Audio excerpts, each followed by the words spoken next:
Ayan. Isang maulan, pero rumaragasa din ang biyaya galing sa kalangitan. Yan.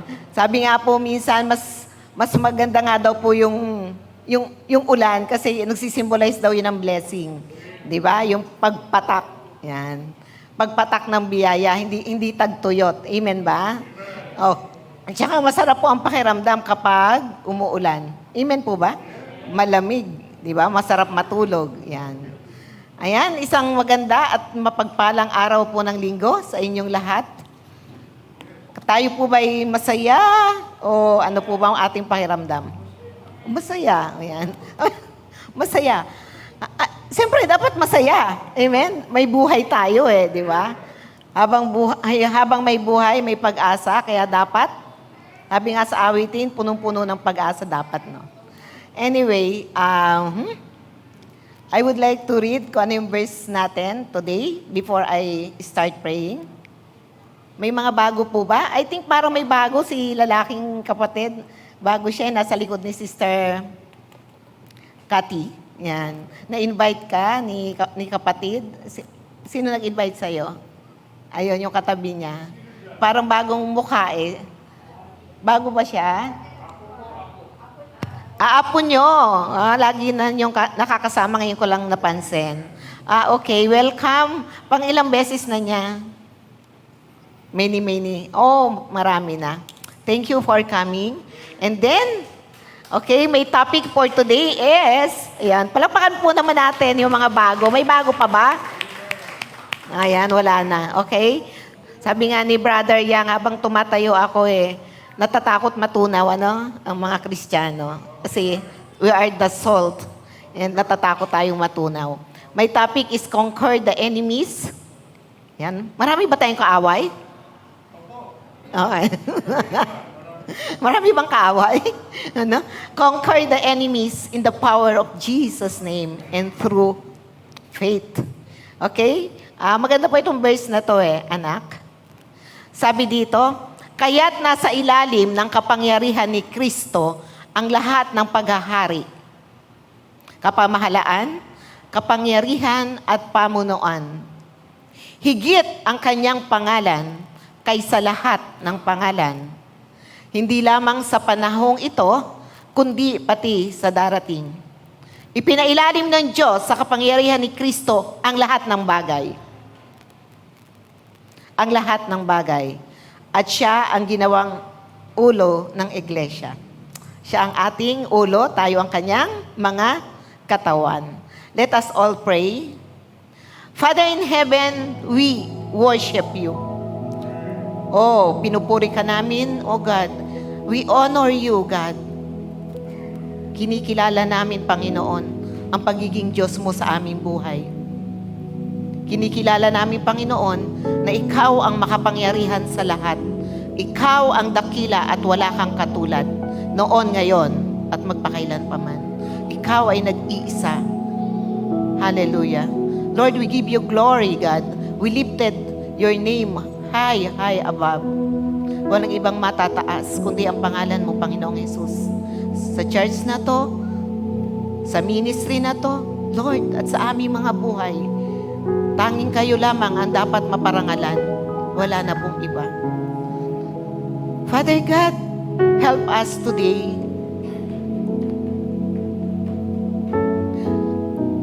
to understand your message for us.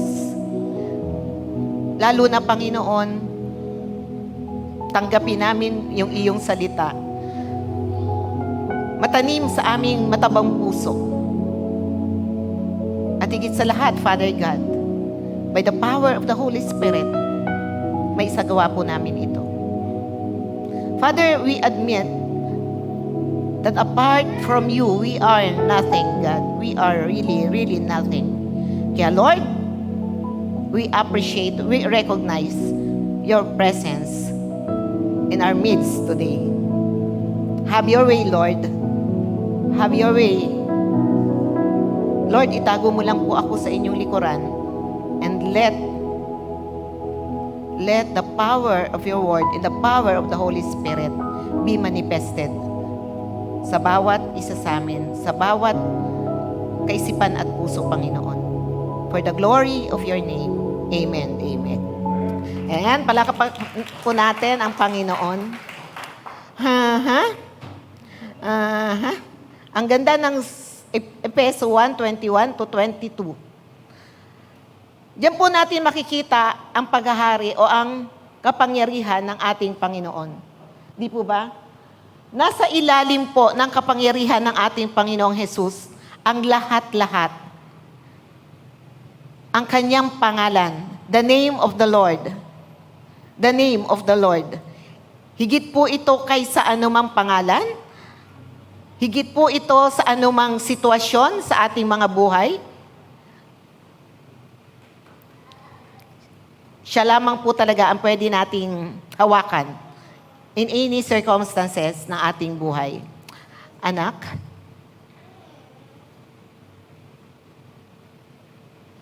alam po nyo, yan, basahin po natin to.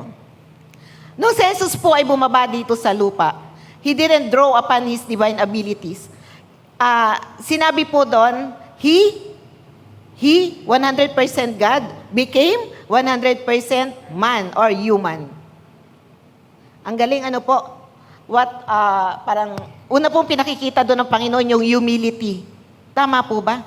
Humility. Yun po yung nakita ko doon. Why God? Why Jesus, God, became human? And pinili niya na kung ano yung mga nararanasan nating struggle, mga problema, mga pagtuturo sa mga alagad niya na alam naman natin din yung mga alagad po niya, di ba? Tayo rin, alagad tayo ng Panginoon, di ba? So, Jesus had that patience, guiding, teaching his disciples hanggang siya ay umalis. So, nakita po natin yung talagang hands-on si Lord sa atin. He became human. He became human.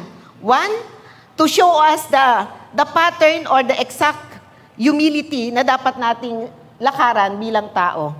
And two, para maka-identify tayo sa Kanya na nung siya ay nag-minister, hindi natin masabi na, madali para sa Kanya, Panginoon siya eh. Sa amin, mahirap kasi taong-tao kami. May kahinaan kami, mayroon kaming kakulangan, di ba? Mayroon kaming kahinaan, di ba? Mayroon kaming flesh na lagi naming nilalabanan. So, hindi natin pwedeng masabing kaiba tayo sa Kanya. That's why, sabi ko nga, yung pagiging pattern, di ba? Pinili niya na maging tao, katulad natin, to show us the pattern. The pattern.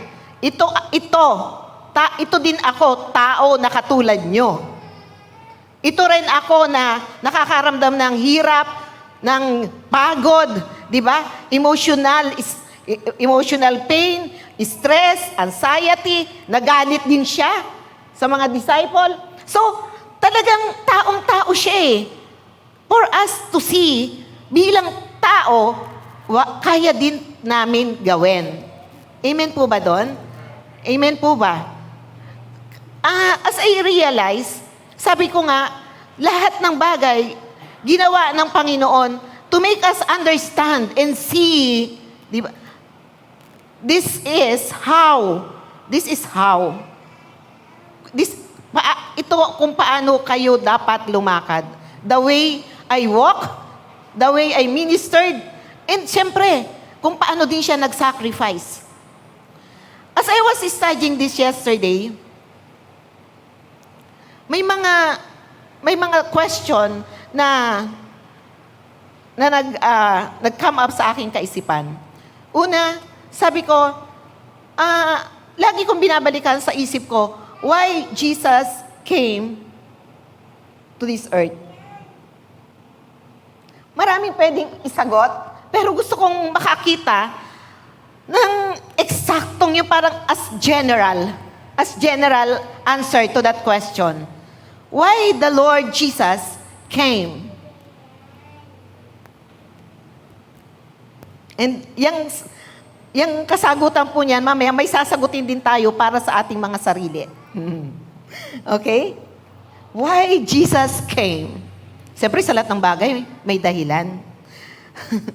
Walang bagay na nangyayari nang walang dahilan. Why the Lord Jesus came?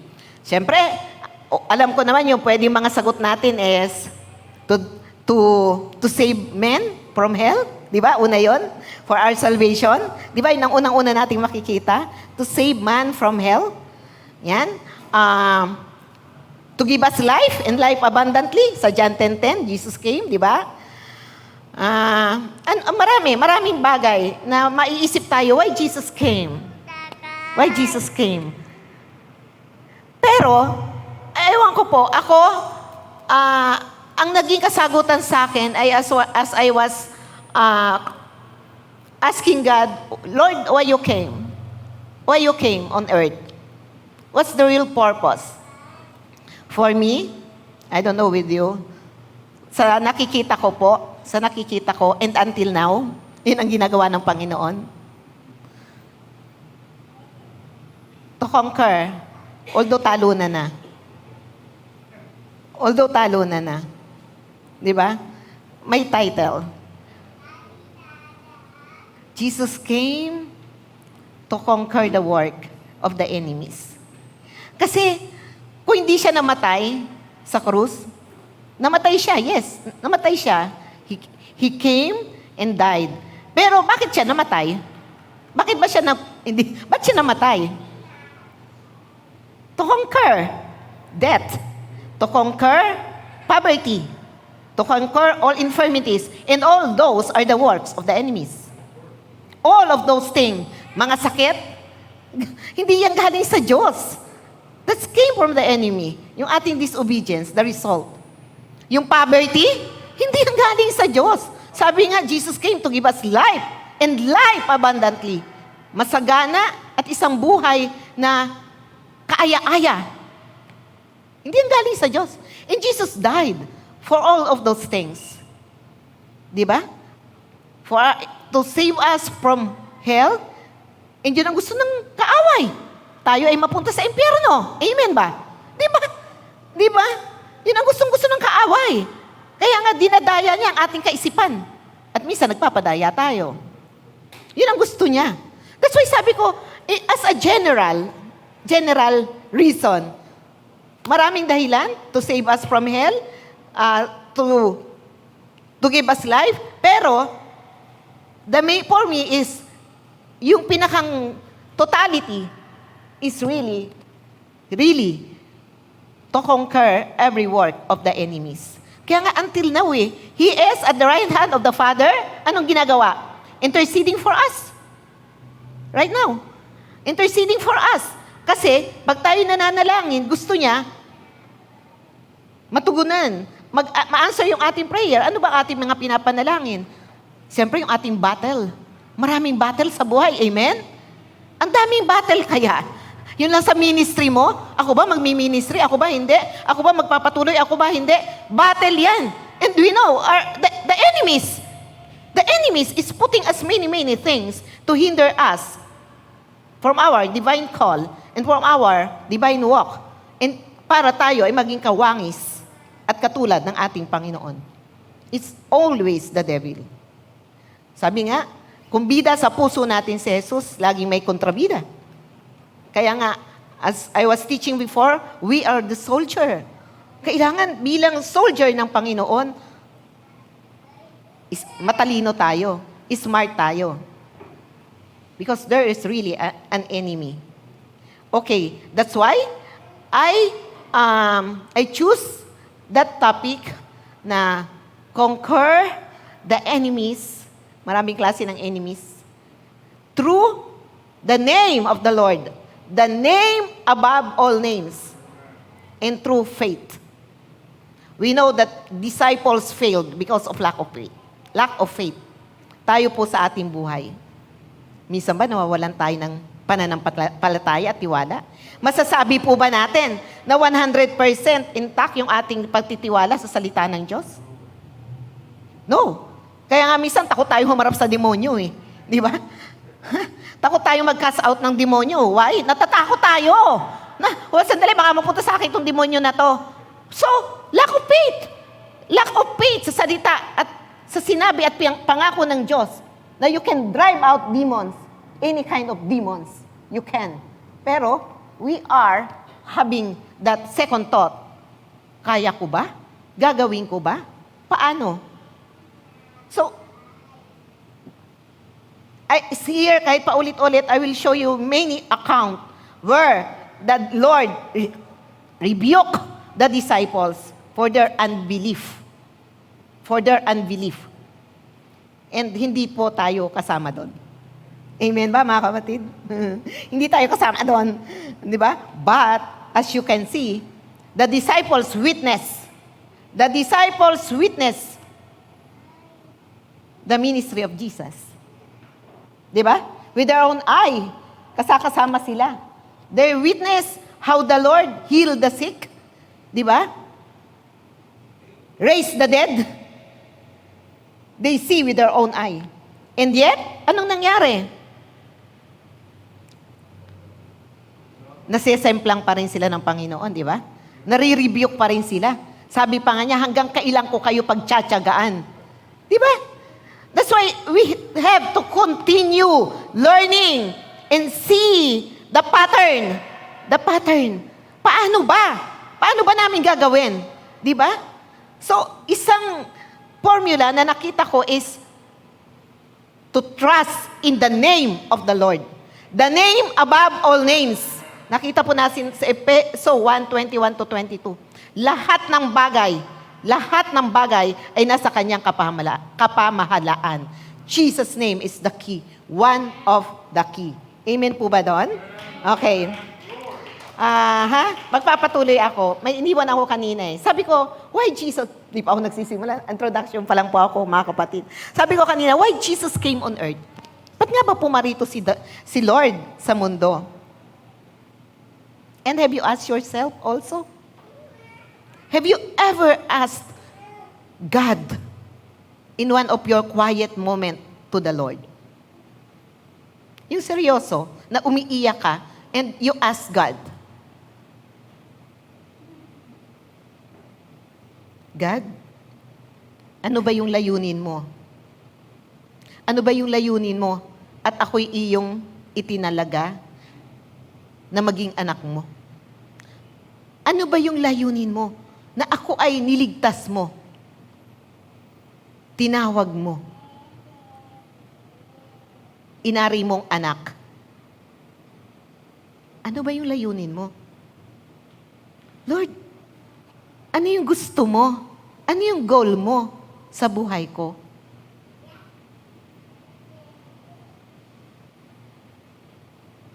Ang goal mo ba is yung goal mo lang para sa sarili mo? Parang mababaw? Ano po? Pare-pareho lang po tayo nagtatanong sa Lord.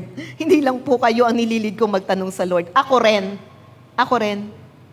Lord, ang goal ko lang ba ay kung ano yung gusto ko at iniisip ko? Hanggang doon lang ba yun, Lord? Pero Lord, ang gusto ko, may hininga pa ako ngayon, Lord eh. May lakas pa ako eh. Kumpleto pa ako. Ano ba yung layunin mo? Ano yung pinakang gusto mo sa buhay ko? Have you ever asked that to God? We know that life is so limited. So short. So short. At least, sana magkameron tayo ng impact. Alam niyo yung impact? Impact, kahit sa konting tao lang. Wag na sa multitudes. Sana, Lord, yung buhay ko, how I wish magkameron ng impact. Di ba? Hindi lang pag namatay ka, kahit ngayong buhay ka pa. Amen po ba? Huwag natin hintayin na, pag namatay si ganito, pag nakaburol na, mabait na tao yan. Matulungin yan. Ano yan? Matyaga. Sana wag na, no? Pag tayo nakaano na, Sana kahit we're still alive. We're still alive. Ako, ito ha, this is to bring glory to God. I cried so much to this. Wala si Brother Nelson. Ayan, Sister Este, kasama ko. May pinuntahan kaming patay nung isang gabi. I think that was Wednesday. Wednesday ba yun? Wednesday o Thursday? Thursday. Kasi Friday po, last day nung patay. So ngayon, yan, pumunta kami sa isang patay in short. Yung patay na yon, kaklose ko po yung nanay niya nung siya'y buhay pa. And kasi namatay, I don't know kung cancer, basta inalagaan ko yung nanay niya. Hindi ko alam kung 5 years, basta pabalik-balik ako sa kanila, kahit ako si Brother Ben. Una kong kasama sa pag-visit doon, si Sister Baby. Kasi hindi ko alam yung bahay eh. Tinuro sa akin, pinakilala ko minsan ni Pastor Dax, nalimutan ko na, so nga ba yung bahay? Oh, Sister Baby, siguro twice. Hindi ko tanda kung saan papunta. Anyway, nakakapunta po ako doon. So namatay na yung anak niya, colon cancer. And we visited, kasama ko Sister Este, Brother Ernie, sa si Brother Nelson. Ito po kayo. Dito ako naiyak. Una, June 1 birthday niya. Sabi nung asawa niya, Pastora, namatay siya mga June 20. Sabi niya, nung asawa niya, Pastora, nung June 1, gusto sana namin nandito kayo, nung birthday niya. Last birthday niya, June 1, nung namatay. Sana, how I wish nandito kayo. Gusto, sana, parang ganon. Gusto ko andito kayo, sana. Anyway. Ito po, kahapon. Pumasok ako kahapon, pero nung Friday, may driver ako.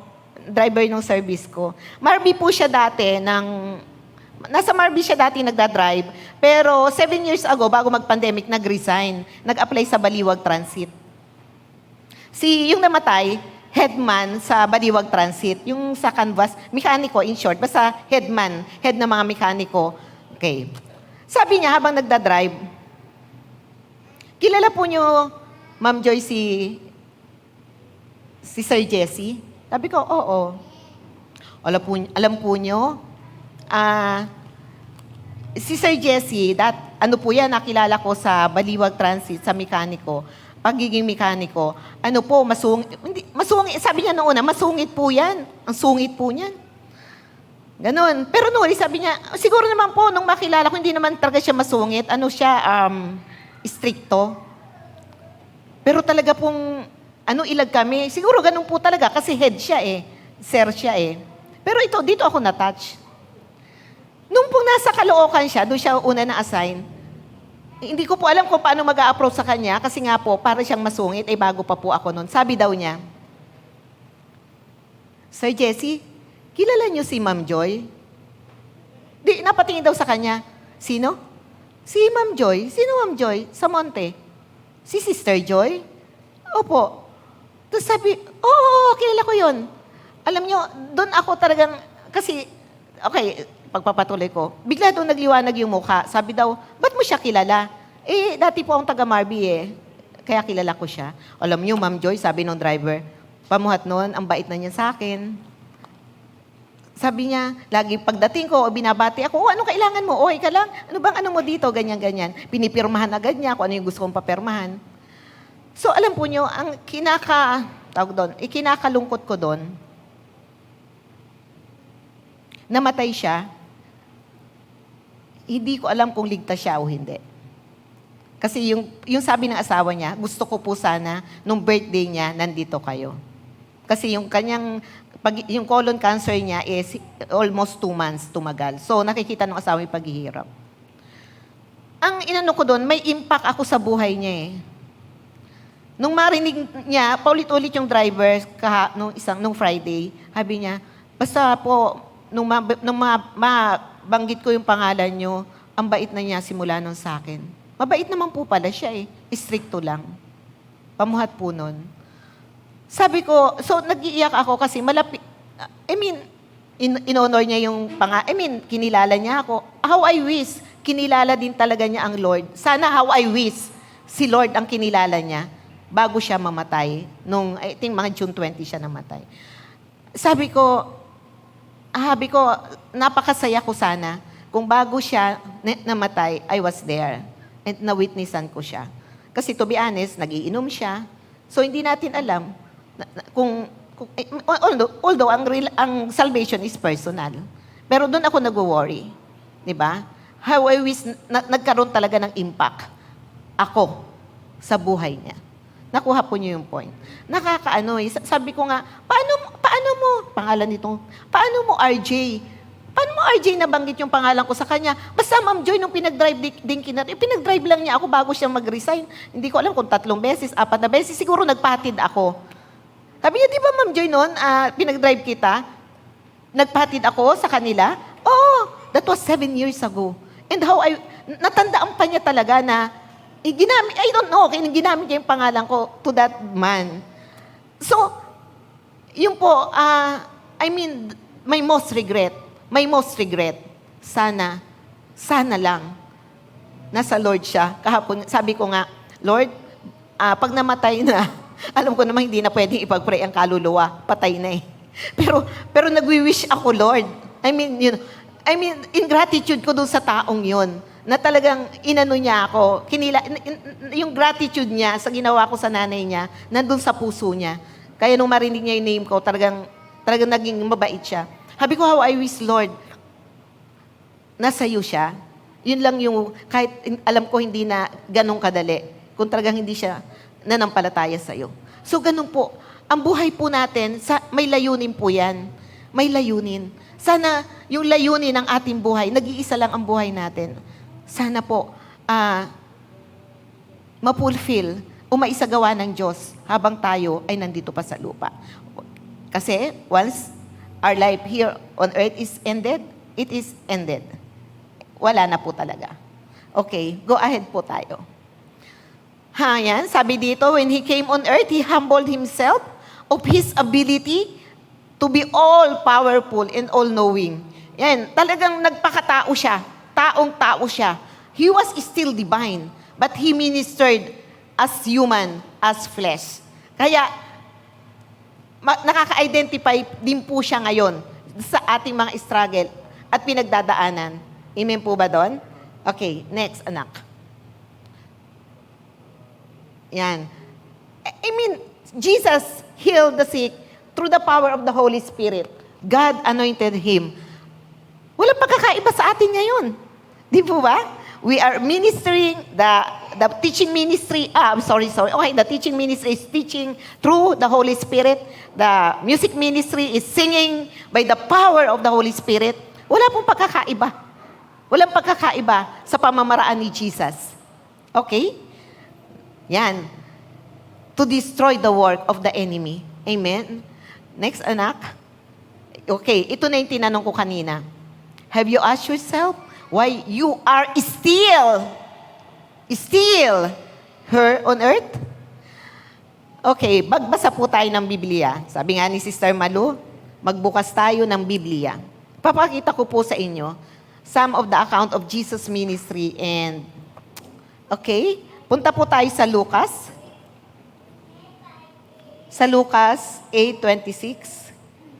Hindi ko po ito babasahing lahat, pero gusto ko po na may makita tayo. Sa 8:26, yan. Okay?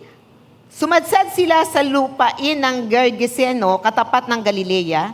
Paglunsad ni Jesus, siya'y sinalubong ng isang lalaking taga-roon. Ito'y inaalihan ng demonyo. Kaya't matagal nang hindi nagsusuot ng damit at sa libingan na tumitira. Pagkakita kay Jesus, sumigaw ang lalaki, nagpatira pa sa kanyang harapan at malakas na nagsabi. Okay, so dito nakita natin, nagpagaling si Jesus. Sa Lucas 8:40 to 55, hindi ko na po lahat babanggitin o babasahin the whole verse. Gusto ko lang pong may makita tayo dito. Sa Lucas 8:40 to 55, pagbalik ni Jesus sa ibayo ng lawa, masaya siyang tinanggap ng mga tao sapagkat hinihintay siya ng lahat. Dumating naman ang isang lalaki na nangangalang Jairo, tagapamahala ng sinagoga. Nagpatira pa siya sa paanan ni Jesus at nakiusap ditong pumunta sa bahay niya sapagkat ang kaisa-isa niyang anak na babae na maglalabindalawang taong gulang ay naghihingalo. Samantalang naglalakad si Jesus, siniksik siya ng mga tao. Kabilang sa mga ito ang isang babaeng 12 taon nang dinudugo at hindi mapagaling ni numan. Naubos ng lahat ng kapapagamot ang kanyang kabuhayan. Lumapit siya sa likuran ni Jesus at humipo sa palawit ng kanyang damit. Pagdakay tumigil ang kanyang pagdurugo. Okay.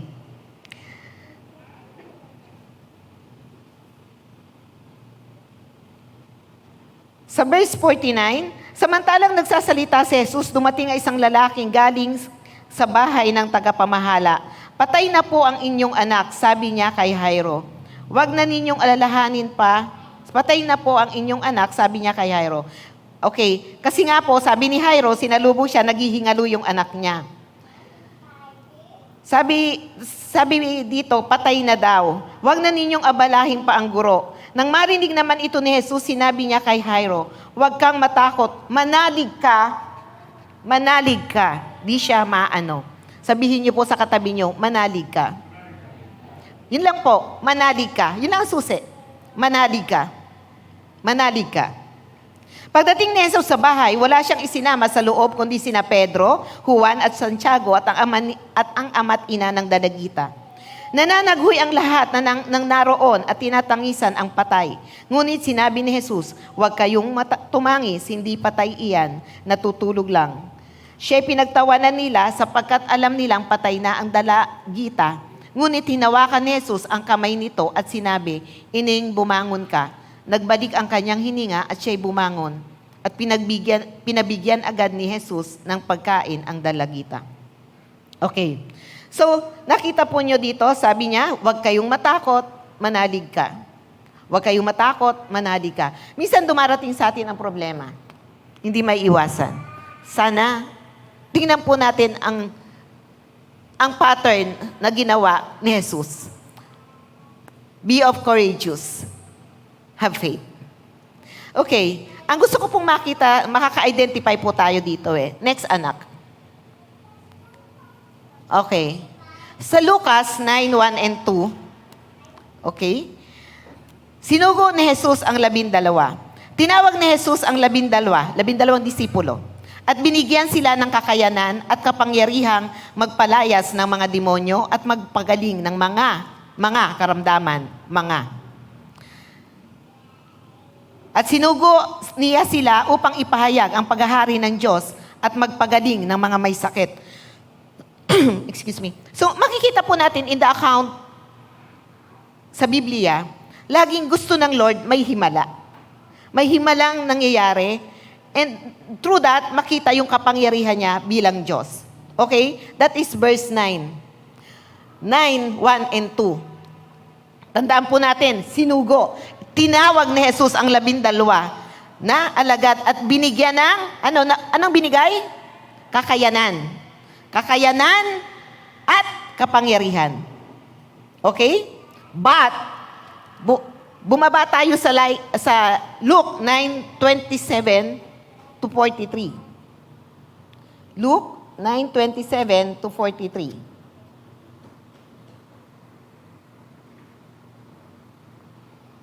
Naliligaw ba ako? Hindi po muna. Okay. Bakit mali ito? Okay. Luke 9:37. Inaantok na po yung anak ko nung mag-type. Luke 9:37. Huwag hindi po 27 yan. Sa Luke 9:27 to 43, pinagaling ni Jesus ang isang inaalihan ng masamang espiritu. Maganda po to. Tingnan po natin itong Luke 9:37 to 43. Kinabukasan, bumaba sila. Sino kasama ni Jesus? Mga disipulo. Yung 12 na isinugo. Kinabukasan, bumaba sila mula sa bundok at si Jesus ay sinalubong ng napakaraming tao. May isang lalaki roon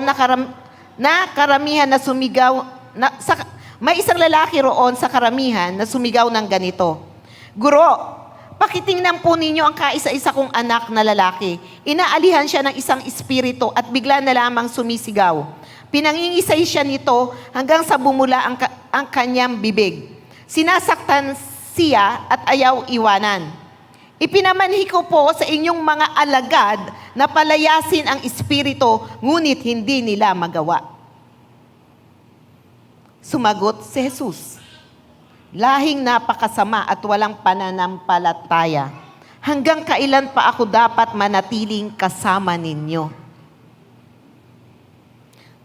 Hanggang kailan ko kayo pagtitiisan? At sinabi niya sa lalaki, dalhin mo rito ang iyong anak.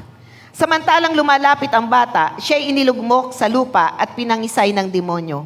Pinagwikaan ni Jesus ang masamang espiritu. Pinagaling ang bata at ibinigay sa kanyang ama at nanggilalas ang mga tao sa kapangyarihan ng Diyos. Nakita po niyo ang gusto kong makita nating lahat? Bago niya isinugo ang 12, nakita ng 12 kung paano siya nagpagaling ng isang babaeng inaagasan ng dugo for 12 years. Nakita ng mga alagad kung paano siya bumuhay sa patay. Nagpagaling nagpagaling nung isa pang inaalihan ng demonyo. After that, sa kanya kinomission, isinugo yung 12. Nakuha nyo? He show a pattern. Oh, ganito ako mag-minister. Ganito, ganyan. Bukod pa dito sa account na to, nakita ko po na bago pa niya isinugo yung 12 o bago pa niya ni-rebuke, tapos na po yung siya ay lumakad sa tubig. Ginaya siya ni Pedro na lumakad sa tubig. Di ba? Okay, ako na lang po ang magbabasa. Sabi dito, pinatigil ni Jesus ang unos. Isang araw si Jesus ay sumakay sa bangka kasama ang kanyang mga alagad. Sinabi niya sa kanila, tumawid tayo sa ibayo. Pag sinabi ni Jesus na tumawid, makakatawid? Hindi. Makakatawid. Sinabi pag sinabi sa inyo ng Panginoon, mangyayari. Sinabi yun Amen? Tumawid tayo sa ibayo at gayon niya ang ginawa nila. Nang sila'y naglalayag na, nakatulog si Jesus. Bumugso ang isang malakas na unos at ang bangka ay pinasok na maraming tubig, kaya't nalagay sila sa panganib. Nilapitan siya at ginising ng mga alagad. Guro, lulubog na po tayo. Sabi nila, bumangon si Jesus at sinaway ang hangin. Nakikita nyo, always speak the word. Always speak the word by faith. And it will be done. Sinaway ni Jesus ang hangin na nanggagalit at ang mga nanggagalit na mga alon at tumahimik ang mga ito. Bumuti ang panahon. Tinanong sila ni Jesus. Ito po ay sa Luke 8:25. Tinanong niya sila, nasaan ang inyong pananalig? Nire-rebuke na sila ni Lord, And then, from there, yung binasa natin, nagpagaling siya ng babae na dinudugo, itong pinagaling niya yung inaalihan ng demonyo, and etc. And then, sinugo na niya yung 12. Sabi sa pagsugo, binigyan niya ng kakayanan at kapangyarihan. But then, verse 9:37, diretso tayo sa pagbabasa, biglang, hindi pa rin napagaling ng mga alagad. Yung, sino? Yung isang lalaki doon na inaalihan pa uli ng demonyo, ng masamang espiritu. Kaya sinabi na sa kanila ni Jesus, lahing napakasama at walang pananampalataya. Hanggang kailan ko pa ako dapat manatiling kasama nyo? Hanggang kailan ko kayo pagtitiisan?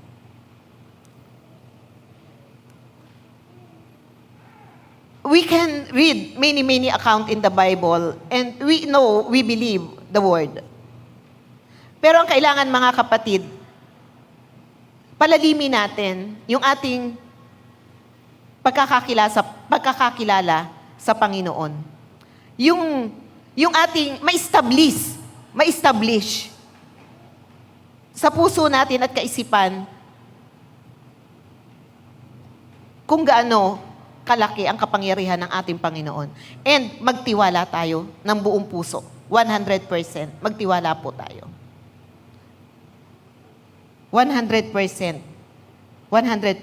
that it will be done. Anyway, hindi naman po tayo ang gagawa Hindi naman, tayo po papagamit lang. Yung ating natural ability lang. Pero yung puso natin ang kailangan na ma-establish natin. How deep yung ating pananampalataya. How deep? Next. Oh, ito. Ito ang maganda. Nasa Lucas tayo ha. Alam natin yan. Lucas 9:27 po tayo.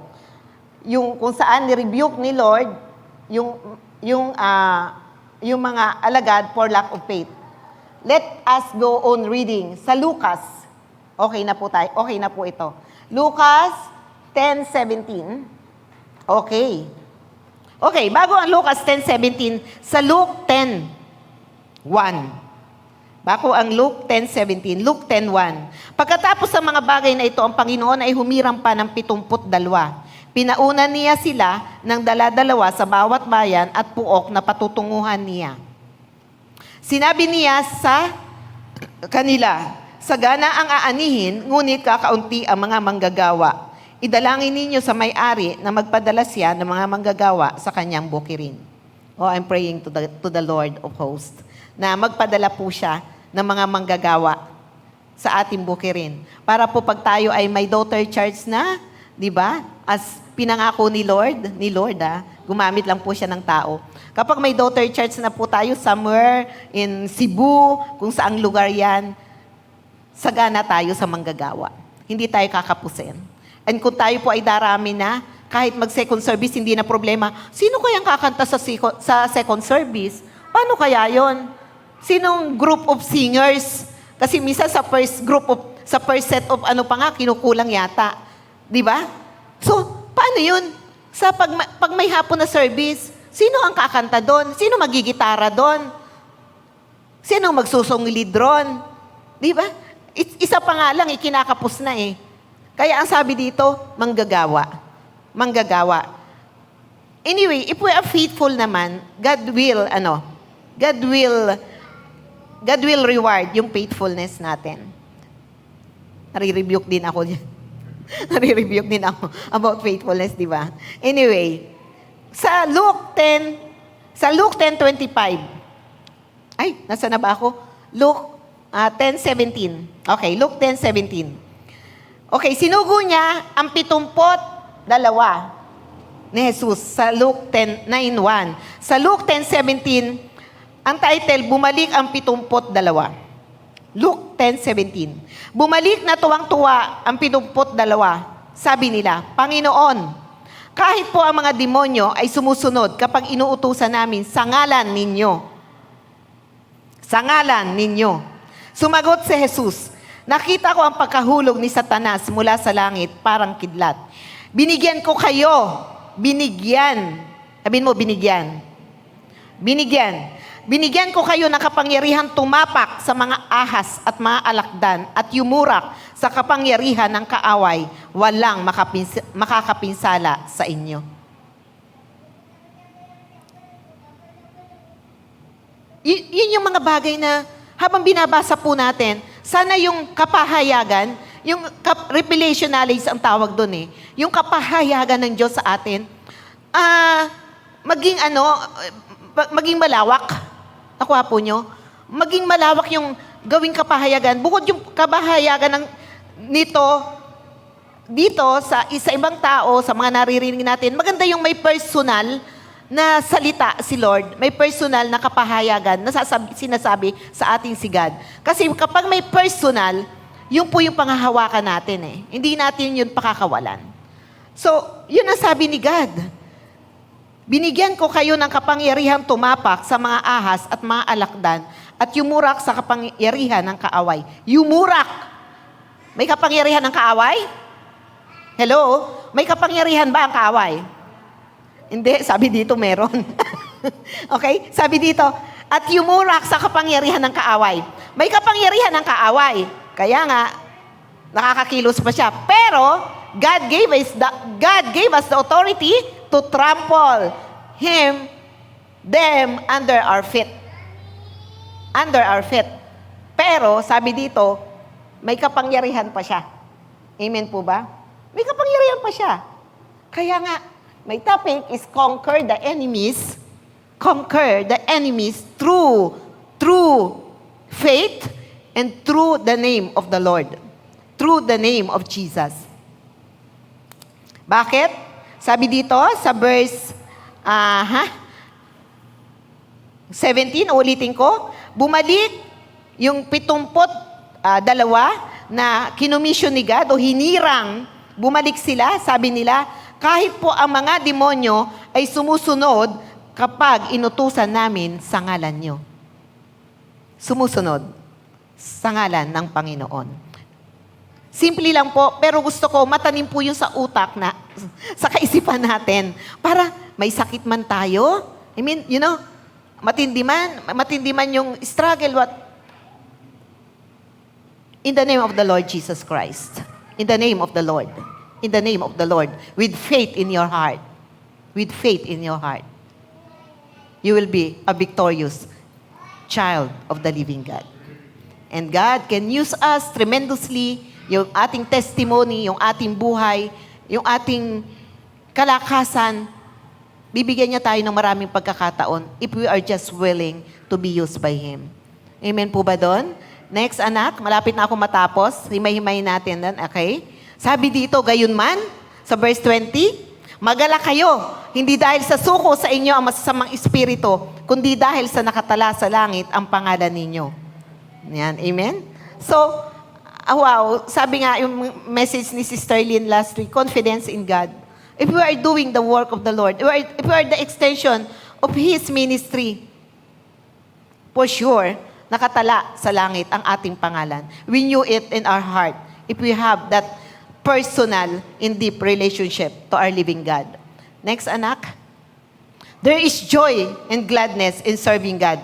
Di ba? Yung 72, sabi, tuwang-tuwa. Amen? Tuwang-tuwa. Talagang walang pagsidla ng katuwaan. Yung 72. Principle number 1, there is joy. There is joy and gladness in serving God. Sabi nga, mula ka man pera, salat ka man, may problema ka man, whatever it is, if you know and you know na nalulugod si Lord sa'yo at naglilingkod ka ng buong puso, there is gladness, there is joy in your heart, regardless of the circumstances. Serving God with authority defeated the enemies. Alam natin yan, authority in the name of the Lord. Once authority is given, power is released. Kinumission ni Lord yung 72, kapangyarihan niya ay na-release. And sumama dun sa 72. In serving God, there is total protection. Di ba? Sabi ni Lord, apakan yung, ano yung sabi dito? Dito ko po yung kinuha, yung mga principle na yan. Sabi doon, binigyan ko kayo ng kapangyarihang tumapak sa mga ahas at mga alakdan at yumurak sa kapangyarihan ng kaaway. May kapangyarihan mang kaaway, kayang nating apakan, walang makapinsala sa inyo. In following the Lord Jesus, there is assurance of eternal life. Yun po yung sinabi kanina sa verse 10. Magala kayo na ang inyong pangalan ay nakatala sa langit. Next. Okay, nasa evaluation na po ako. The 72, receive breakthrough. Yan, receive yun. Receive a breakthrough of revelation knowledge of the power and authority Jesus had given through His name. We need the Holy Spirit to receive revelation knowledge. They didn't go in their own natural strength. Yan. Sa paghayo nila, nag-rely sila doon sa kapangyarihan ng banal na espiritu at doon sa pagtatalaga. Amen po ba? Yung sa pagtatalaga sa kanila. And we know that in the Bible, repeatedly sa Matthew, sa Mark, God commissioned all of us to go and make disciples. Just like these disciples na kinomission din at itinalaga ng Panginoon. They didn't speak the word of healing and deliverance by their own power. Lahat po yan, the source is the living God. They simply acted in faith. Ito na po. They simply acted in faith upon the word Jesus has spoken to them. And it was done. It was done. They didn't sit back with their hands folded, but they took aggressive action. Yan. Dapat bilang sundalo ng Panginoon. May mga sundalo po ba na papatay-patay? May mga sundalo po ba na natatakot? Di ba? Wow, sundalo kaya ako ng Diyos. Di ba? Kahit saang lugar yan, pwede kong puntahan yan. Kahit ako takot sa aso. Yan. May aso man yan o madiliman yan, di ba? Yan. We are the soldier of the living God. Knowing that they had been anointed by the Holy Spirit and had given authority over Satan. Yan. God has given us authority to trample the snakes and the scorpions and nothing will harm us. Nothing at all. Yun po yung ahas na yun. Nagre-represent po yun ng maraming bagay, ha? Hindi yun po yung natural na ahas na, Pastor, di pa naman ako try ko nga tumapak ng ahas dyan sa bukid. Hindi po yun yung natural na ahas. Yun po yung nagre-represent ng iba't ibang klase ng suliranin sa ating buhay. Yung mga ahas at alakdan na yan. Yan, yung mga kamandag na yan. It will not harm us because God will protect us. Next. Conclusion na po. Sapagkat sa mulat mulapay, alam na ng Diyos kung sino ang sa Kanya. Ang mga ito'y itinalaga niyang maging tulad ng Kanyang anak. Ayan. Gusto ko po, yung mga verses po, pag po nabasa natin, wow, alam ko, yung parang alam natin na tayo itinalaga na ng Diyos. Itinalaga na tayo, sabi nga, we were created in the image and likeness of God. And then now, maraming nasa mundo, sandibutan, wala pang personal na relasyon sa Diyos, pero tayo, we are blessed. We are blessed. Sa pagkabata, yung iba sa atin, naririnig na ang salita ng Panginoon. We are so blessed. So, without a shadow of doubt, alam natin, may plano ang Diyos. We are called. We are commissioned. Ang tanong nga lang, after na tayong tawagin ni Lord, iniligtas, pinagpala, tinawag at pinagkatiwalaan, as po natin ang mga sarili natin, ano ang purpose ni Lord? Sa buhay ko and sa buhay mo. And He chose you to be called His children. To be called His children. Our destination is heaven. Is heaven. And while we are here on earth, andun po ang mission. Wala po sa langit. Graduation ang langit, dito po ang OJT sa lupa. Amen po ba? Amen. Let us give glory to the living God. Let us all pray. Father in heaven, thank you. Thank you. Thank you to your living word. To your living word. Buhay. Buhay. Buhay ang iyong salita. It has the power to change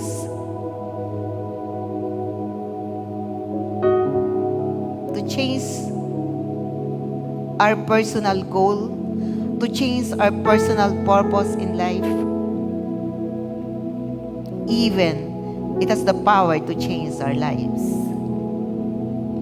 Father God, by the power of your living word and by the power of the Holy Spirit, Lord, kayo po ang magsalita sa iyong mga anak.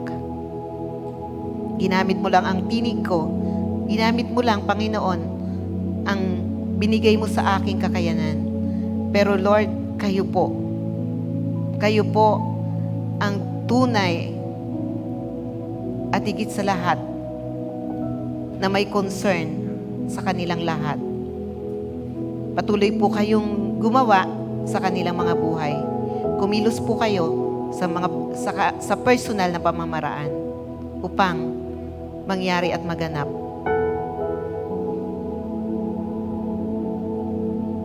the divine purpose and the divine call. Lord, you are always on time. hindi ka nahuhuli sa aming mga buhay. You're always watching over us to see, God, na naiisagawa mo the very purpose why you have given us life.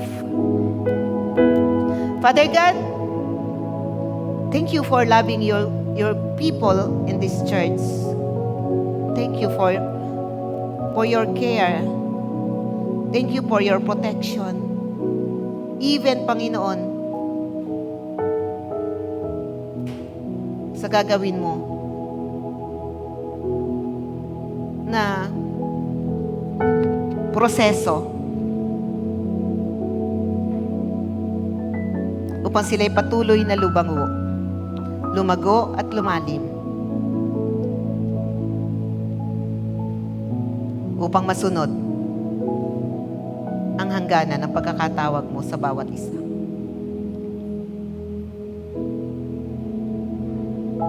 Thank you, God. Thank you. Thank you for that love. Thank you for the love. Oh, we love you, God, because you first love us. Thank you for the grace. It is only by your grace. It is only by your grace, Father God. Thank you for the abundance of your mercy. Hindi po namin deserve lahat. Hindi po namin deserve.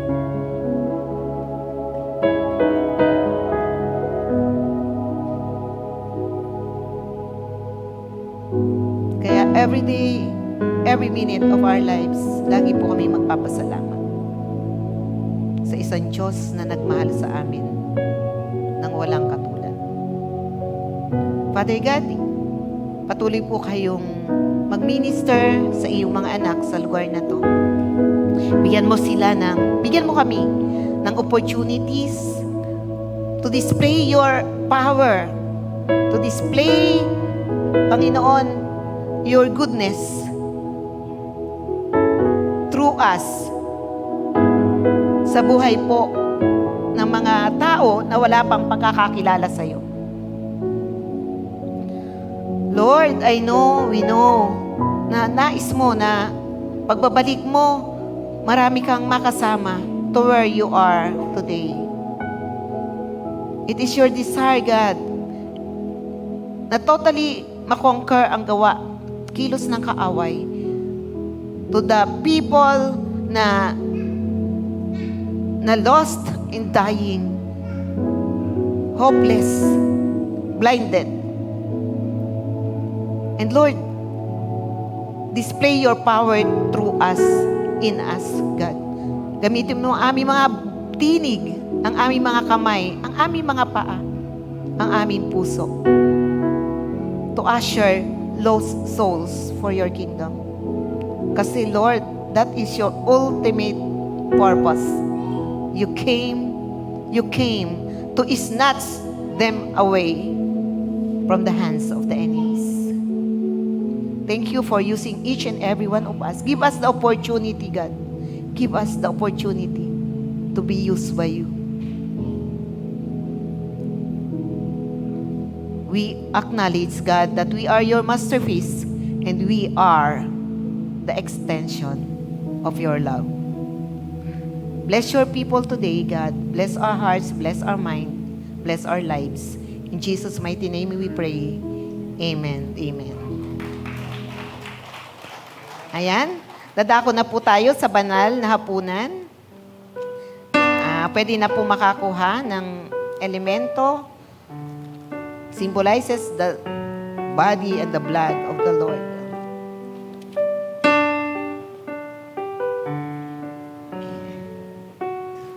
You are beautiful beyond description, too marvelous for words, too wonderful for comprehension.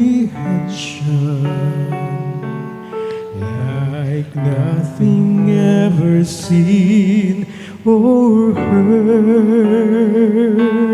Who can grasp your infinite wisdom? Who can fathom the depth of your love? You are beautiful beyond description, majesty enthroned above. And I stand in awe of you. I stand in awe of you. Holy God, to whom all praise is due, I stand in awe of you. And I stand in awe of you. I stand in awe of you. Holy God, to whom all praise is due, I stand in awe of you. Tayo pong lahat ay tumayo. Jesus' mission on earth is to destroy the work of the enemies. At the cross of Calvary, He gave Himself. He offered Himself to destroy sickness, poverty, sin, all kinds of infirmities.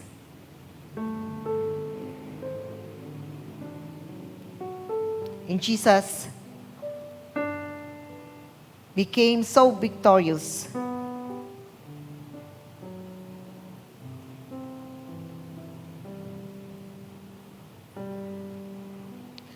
Sa oras pong ito, alalahanin natin ang ginawang kabutihan ng Panginoon sa ating mga buhay. Na kung wala po ang kanyang pagmamahal, hindi po niya maibibigay ang kanyang buhay sa iyo at sa akin. Ang hapag ng Panginoon ay isang taimtim na pagpapahayag ng kamatayan at muling pagbabalik ng ating Panginoong Hesukristo. Isang pag-alaala sa kagandahang loob ng Diyos sa pamamagitan ng kanyang mabiyayang pagpapatawad sa ating mga kasalanan.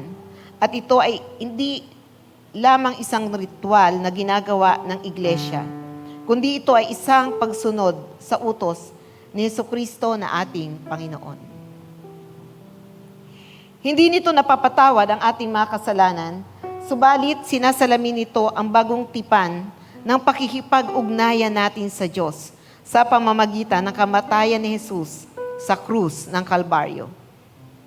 Ito rin ay isang mahalagang pagpapakita ng ating pakikipag-isa sa katawan ni Kristo, ang Iglesia.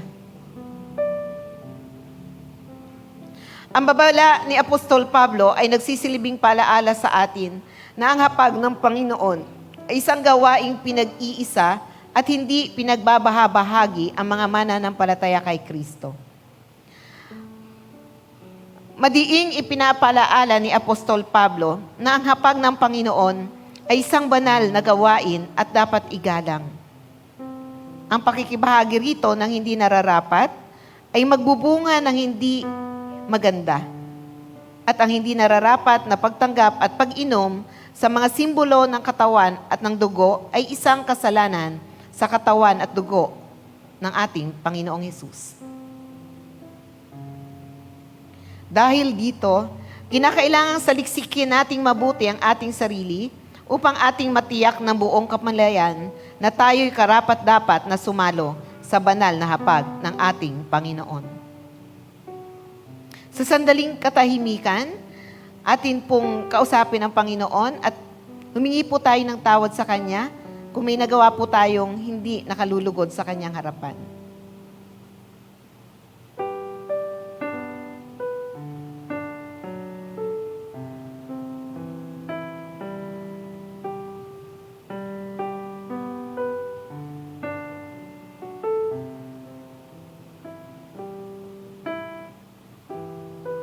Panginoon naming Diyos, lubos ang aming pasasalamat sa iyong dakilang pagmamahal sa amin.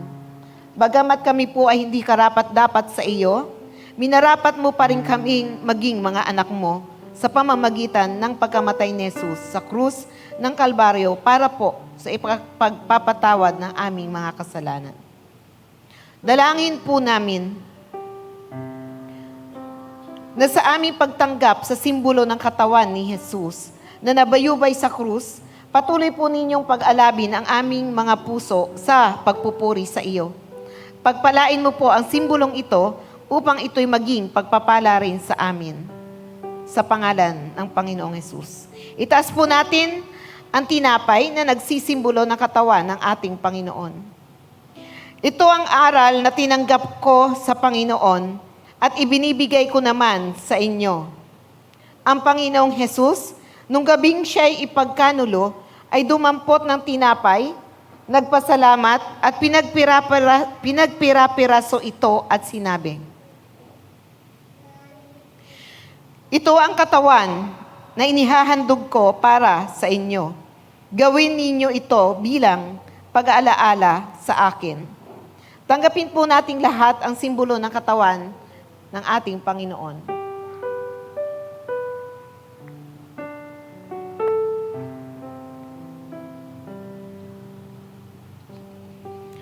Panginoon naming Diyos, kami ay nagpapasalamat din sa iyong kaloob na buhay.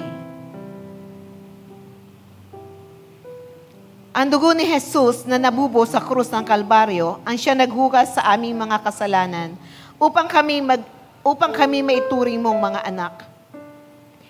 Inihahandog po namin sa iyo ang aming mga pagsamba at pasasalamat bilang isang haing buhay para sa ikaluluwalhati ng iyong pangalan. Habang patuloy po namin pinapahayag ang iyong kaharian at inyong muling pagbabalik. Ito po ang aming dalangin sa pangalan ni Jesu Kristo. Itaas po natin ang simbolo ng dugo ng ating Panginoon. Gayon din naman matapos maghapunan ay hinawakan niya ang saro at sinabi, "Ang sarong ito, ang bagong tipan na pinagtitibay ng aking dugo. Tuwing iinumin ninyo ito, gawin ninyo bilang pag-alaala sa akin. Sapagkat tuwing kakain kayo ng tinapay at iinom sa sarong ito, ay ipinapahayag ninyo ang kamatayan ng Panginoon hanggang sa muling pagparito niya." Tanggapin po nating lahat ang simbolo ng dugo ni Kristo.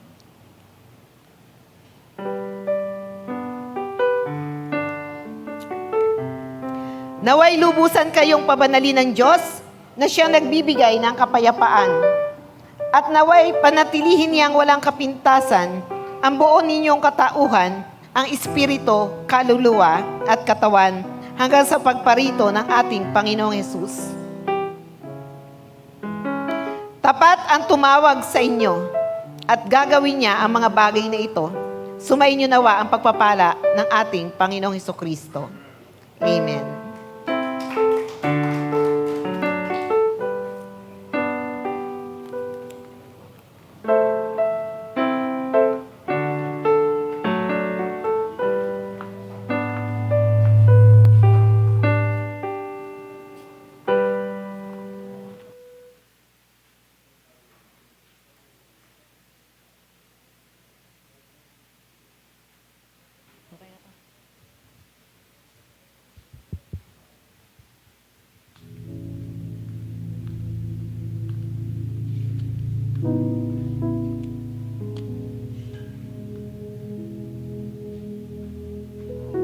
Praise God, purihin ang Panginoon sa katatapos lamang na mensahe. Nawa po ay napagpala tayo, may natutunan tayo, at gamit natin sa ating pang-araw-araw na buhay at pananampalataya sa Panginoon. Ngayon po, dumako tayo sa operatory.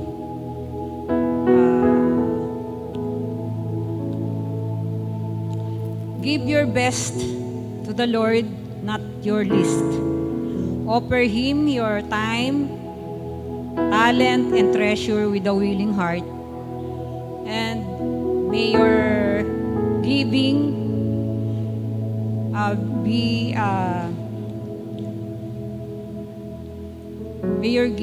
nawa ang inyong pagkakaloob sa Kanya ay maging refleksyon ng Kanyang pagmamahal at mga blessing na pinagkakaloob niyo sa atin. Sa umaga nga pong ito, sa ating pagkakaloob, naway makita ng Panginoon yung ating willing heart at nawa yung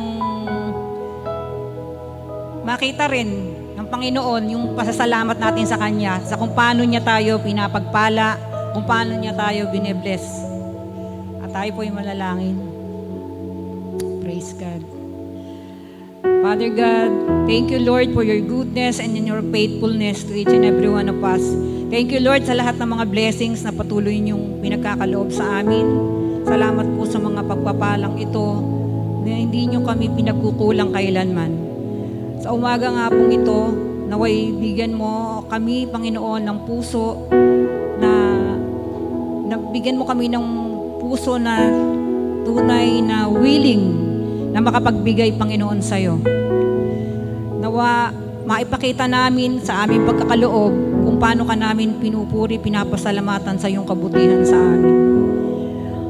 Pagpalain mo po ang bawat isa, O Lord, na nagkakaloob, naway saan man nanggagaling ang kanilang ikinabubuhay, pagpalain mo po ito, O Lord, at patuloy na i-bless. Muli, salamat po, pinupuri ka namin, pinapasalamatan sa umagang ito. In Jesus' name we pray, Amen. Makakapagkaloob.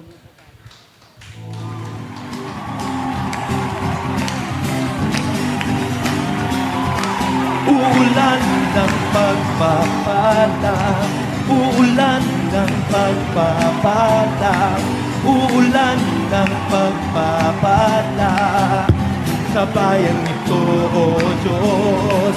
Uulan ng pagpapala, uulan ng pagpapala, uulan ng pagpapala sa bayan ito, O Diyos. O Diyos,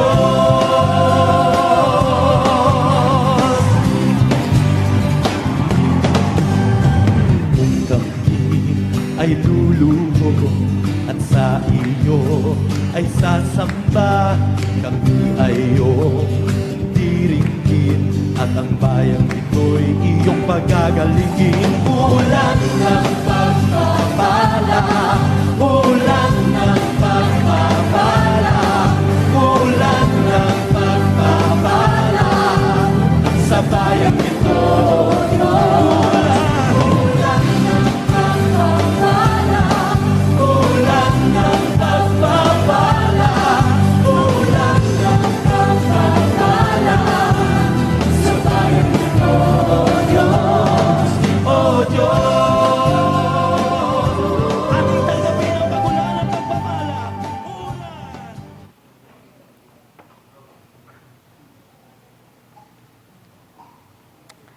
Ayan, tayo po ay tumayo. Wala po bang announcement? Tapos na ang mga fellowship. Oh, congratulations po pala sa nahalal, ano? Hindi naman na-appoint ano? Oh, yan, nahalal. Sa nahalal na chairman ng adults. Yan. Sa kaalaman ng lahat, sa kaalaman ng mga young adults and youth, si Brother Felix na po ang chairman ng mga katandaan. Siya po ang hari ng mga katandaan. Yan. Tayo po lahat ay tumayo and let us thank God for this wonderful day. Hallelujah. Lord, lahat ng araw ay kaloob mo. And we thank you so much for giving us today. And in faith, we thank you for giving us tomorrow, Panginoon. And so that we can do things for you. Hindi para lang sa aming sarili, kundi mga bagay na makapagpapangiti sa'yo. Lord, mapasaya ka naman namin, God. Kasi lagi mo kaming pinapasaya, Panginoon. May we give back, Panginoon, sa'yo sa lahat ng kabutihan mo sa aming mga buhay. Lord, unahin ka namin, Panginoon. At yung paghahari mo, Panginoon. Yung kaharian mo, Panginoon. Lord, salamat for giving us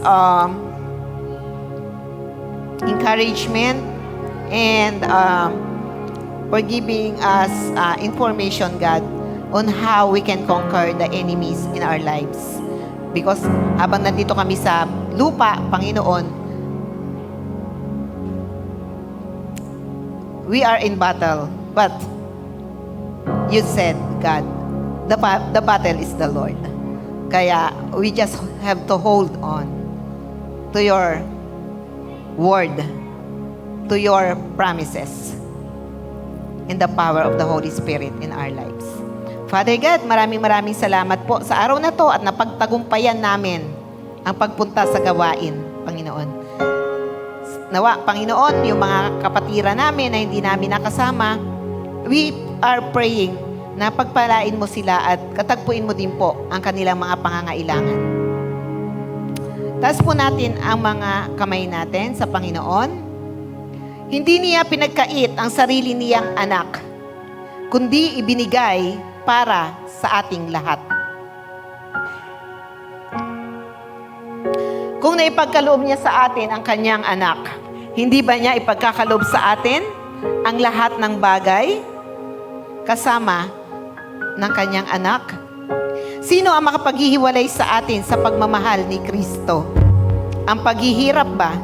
Ang kapighatian? Ang pag-uusig? Ang gutom? Ang kahubaran o panganib? Hindi, ang lahat ng ito'y kayang-kaya nating pagtagumpayan sa pamamagitan niya na nagmamahal sa atin. Father God, muli, sa inyo po ang pinakamataas na karangalan, sa inyo po ang kaluwalhatian, Panginoon, kadakilaan, ngayon at magpakailan, kailan paman. Amen. Amen. Amen. Ayan, tunay nga pong kay ganda pa rin ng umaga. Amen. Okay, sige po.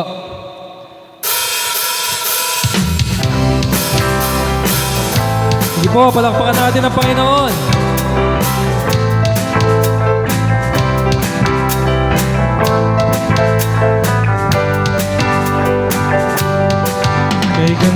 Kay ganda ng umaga, pag si Jesus ang inuna. Kay ganda ng umaga, araw ay masaya. Kay ganda ng umaga, pag si Jesus ang inuna. Kay ganda ng umaga, araw ay masaya. Ano man ang problema,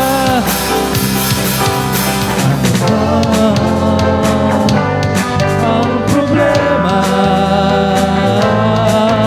ito ay kayang-kaya. Puso ay masigla, punong-puno ng pag-asa, dahil mahal tayo ng ating katapatan mo at pag-ibig mo ay hindi nagbabago. Katapatan mo at pag-ibig mo, noon, ngayon at kailanman. Katapatan mo at pag-ibig mo ay hindi nagbabago. Katapatan mo at pag-ibig mo, noon, ngayon at kailan. Ano man ang problema, ano man ang problema, ito ay kayang-kaya. Puso ay masigla, punong-puno ng pag-asa, dahil mahal tayo Dahil mahal tayo ng ating Ama. Dahil mahal tayo ng... Isa pa, dahil mahal tayo ng ating Ama. Dahil mahal tayo ng ating Ama. Yes! God bless GEOS Church. See you next Sunday. Sa prayer meeting, kita-kita din po tayo. Amen. God bless po. God bless. Thank you, Lord. Young